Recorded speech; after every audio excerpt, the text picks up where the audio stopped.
To the channel Acharya Online. Please subscribe the channel and press the bell icon.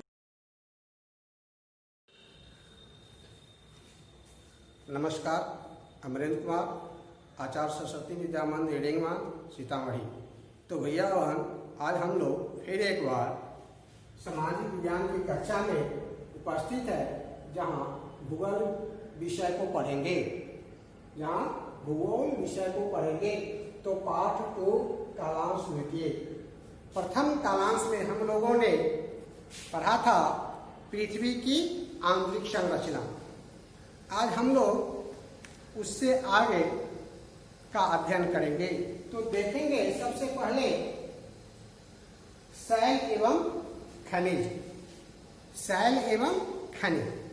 तो शैल का अर्थ पत्थर है कि नहीं, और खनिज जो धरती के नीचे से निकाला जाता है। तो भूपट्टी पर ठोस अवस्था में पाए जाने वाले खनिज पदार्थों से शैलों का निर्माण होता है, यानी कि चट्टानों का निर्माण होता है कि नहीं, जिससे पृथ्वी की ऊपरी सतह निर्मित होती है। पृथ्वी की ऊपरी सतह जो निर्मित है वह शैलों और चट्टानों से है। अब आगे देखेंगे, शैल एक प्राकृतिक पिंड है। शैल यानी कि पत्थर, चट्टान, जो विभिन्न प्रकार के खनिजों के मिश्रण से बना है। बहुत प्रकार के खनिज के मिश्रण से यह पिंड या शैल बना है। खनिज प्राकृतिक रूप में पाए जाने वाले रासायनिक पदार्थ हैं, जो पिंड के समांतर है ना, जो पिंड में समांतर सिलिका आदि पाए जाते हैं। जो खनिज है, खनिज हजारों प्रकार के होते हैं, लेकिन शैल कुछ गिने चुने खनिजों से ही बनते हैं। वैसे खनिज तो हजारों प्रकार के हैं। तो पृथ्वी पर सिलिकेट वर्ग के खनिज की संख्या सर्वाधिक है। पृथ्वी पर सिलिकेट वर्ग की जो खनिज है उसकी संख्या अधिक है। खनिज 2 प्रकार के होते हैं, एक धात्विक, दूसरा अधात्विक। खनिज 2 प्रकार के होते हैं, एक धात्विक और दूसरा अधात्विक। तो धात्विक खनिज जो होता है वह लोहा, तांबा, सोना जैसे जो धातु हैं वे धात्विक हुए। अधात्विक जो हो गया वह अवरा, कार्बन, सल्फर आदि हो गया। ये अधात्विक खनिज हो गया। ठीक है, तो ये दोनों प्रकार के खनिज जो है वह प्राप्त होते हैं। ठीक है, लेकिन उसको निकालना बहुत खर्चीला है। खनिज को निकालना बहुत खर्चीला है। शैलों का उपयोग अन्य प्रकार के भी सामग्री में होता है। उसका उपयोग अन्य कार्यों में भी होता है। गृह निर्माण, सड़क निर्माण आदि कार्य में होता है शैलों का निर्माण। तो अब हम लोग देखेंगे संरचना के आधार पर शैल के यानी कि चट्टानों के 3 वर्ग हैं। रचना के आधार पर जो है वर्ग है वह है, पहला है कि नहीं, आग्नेय शैल, दूसरा है अवसादी शैल और तीसरा है कायांतरित शैल। रचना के आधार पर 3 प्रकार के शैलों को वर्गीकृत किया गया है। अब हम लोग देखेंगे सबसे पहले इस आग्नेय शैल को। सबसे पहले देखेंगे आग्नेय शैल को। इस शैल को प्राथमिक शैल भी कहा जाता है। आग्नेय शैल को प्राथमिक शैल भी कहा जाता है। ऐसा अनुमान है कि पृथ्वी पर सबसे पहले अगर किसी शैल का निर्माण हुआ, किसी चट्टान का निर्माण हुआ, तो वह आग्नेय शैल, आग्नेय चट्टान का होगा। ठीक है, यह जो शैल है यह भूपट्टी के एक बड़े क्षेत्र में आग्नेय शैल पाए जाते हैं। यह भूपट्टी के बड़े क्षेत्र में पाए जाते हैं आग्नेय शैल। और धरातल पर भूपट्टी निर्मित होने से पूर्व पृथ्वी तरल अवस्था में थी। जो हमारा पृथ्वी है, यह धरातल जो है, भूपट्टी है, यह निर्मित होने से पहले यह पृथ्वी क्या था? तरल अवस्था में था। इसकी ऊपरी सतह ठंडा होकर भूपृष्ठ बनी, जिससे इस चट्टानों का उद्भव हुआ।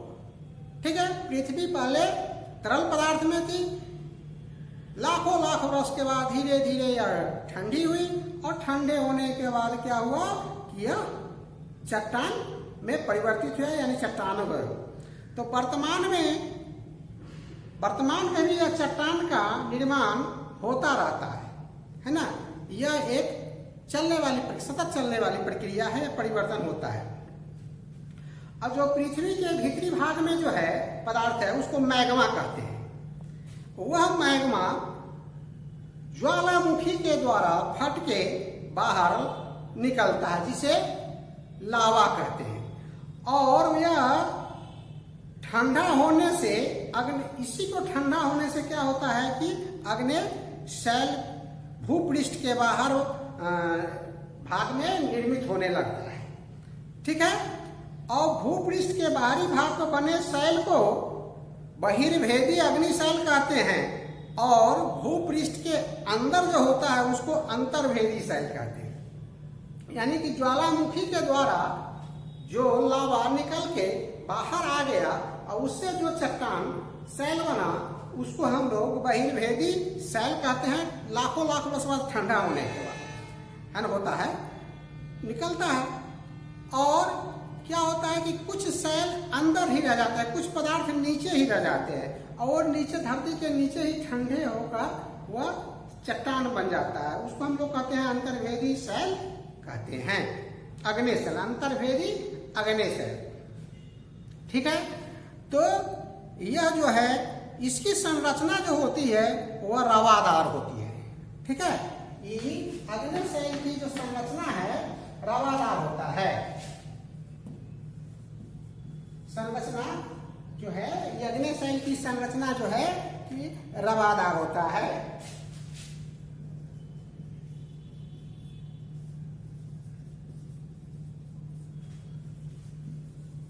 ठीक है, अब अवसादी शैल दूसरा नंबर पर है, अवसादी शैल। तो अवसादी शैल जो है पृथ्वी की सतह अथवा भूपृष्ठ की सबसे बाहरी परत मूल रूप से अवसादी शैलों से निर्मित है। ठीक है, तो प्रारंभ में अग्निशैल ही निर्मित हुए, किंतु गर्मी, सर्दी एवं वर्षा आदि के प्रभाव से कारण बाहरी जो है भाग जो है अब क्षयित होकर छोटे छोटे कण में बिखर गए। अग्निशैल जो है सर्दी, वर्षा, गर्मी, पवन, हवा के द्वारा क्या हुआ कि प्रभावित होकर वह छोटे छोटे कण में बिखर गए, अब क्षयित होकर बिखर गए, और उससे अवसादी शैल का निर्माण होता है। ठीक है, वहां से बिखरते हैं। इसके अतिरिक्त पर्यावरण में क्रमिक रूप से परिवर्तन उत्पन्न होने वाले अन्य कारक, जैसे बहता हुआ जल। ठीक है, तो जल भी अपने साथ कुछ न कुछ पदार्थ को बहा ले जाता है। पवन, हवा भी अपने साथ, रेगिस्तानी क्षेत्र में जाएंगे तो देखेंगे कि जब आंधी आती है तो अपने साथ बहुत धूलकण लेके जाती है, और जहां उसका फिर दबाव कम होता है वहां पर बहुत बड़ा मिट्टी का टीला खड़ा कर देती है। ठीक है, तो जल, पवन, समुद्री तरंगे आदि के द्वारा अपदरण की क्रिया से भी मूल शैल टूटते रहे, और इस प्रकार बने अवसाद और जल में घुले खनिज नदी की तलहटी या घाटियों में एकत्रित हुए ये अवसादी है ना, ये अवसाद दबकर और कठोर होकर शैल की परत में परिवर्तित हो गए। इस प्रकार निर्मित हुए शैल को अवसादी शैल, अवसादी चट्टान कहते हैं। ठीक है, इतना ही इसको समझ लेना है। क्या समझना है कि अवसाद जो है जल में घुले खनिज नदी की तलहटी या घाटियों में एकत्र हुए ये अवसाद दबकर और कठोर होकर सैल की परत में परिवर्तित हुए। इस प्रकार निर्मित हुए सैल को अवसादी सैल कहते हैं। बलुआ पत्थर, सैल और बजरी इस प्रकार के सैल के उदाहरण हैं। ठीक है। कभी कभी अवसादी सैल की परत के बीच पौधे या अन्य जंतुओं के जीवाश्म भी पाए जाते हैं। अवसादी जो है सैल है, इसमें कभी कभी जो दब के मिट्टी के अंदर जो दब जाता है वह जीवाश्म और पौधे भी होते हैं। अब तीसरा जो है वह है कार्यांतरित सैल। तीसरा क्या है? कार्यांतरित सैल। तो जब सैल किसी कारण से पृथ्वी में अधिक गहराई पर स्थित होते हैं तो अत्यधिक ऊपरी दाब तथा पृथ्वी की आंतरिक ऊष्मा से उसकी संरचना एवं रासायनिक गुणों में आंशिक या पूर्ण परिवर्तन हो जाता है। आंशिक यानी कम, पूर्ण माने संपूर्ण, है ना। जो दबाव है उससे क्या होता है कि पूर्ण परिवर्तन हो जाता है। इस सैल का, है ना, इस प्रकार के जो सैल है उनमें मौलिक बदलाव आता है। तो इसे हम लोग कार्यांतरित या, है ना, रूपांतरित चट्टान कहते हैं, जिसका रूप भी बदल जाता है। तो इसको रूपांतरित चट्टान भी कह सकते हैं और कार्यांतरित चट्टान भी कह सकते हैं। धरातल से नीचे 12 से 16 किलोमीटर की गहराई पर होती है। ऐसे चट्टान, ये कार्यांतरित चट्टान या रूपांतरित चट्टान, ये धरातल जो हमारा है इससे लगभग 12 से 16 किलोमीटर की गहराई तक होता है, जहां पर तापमान व दबाव अत्यधिक होता है। ठीक है। और रूपांतरण की प्रक्रिया अग्नि व अवसादी दोनों प्रकार के सैलों में होता रहता है। ये रूपांतरण जो है कार्यांतरित सैल, ये दोनों प्रकार के सैल में, यानी कि अग्नि और अवसादी सैल दोनों में यह क्रमिक रूप से, है ना, बारी बारी से होता रहता है। ठीक है।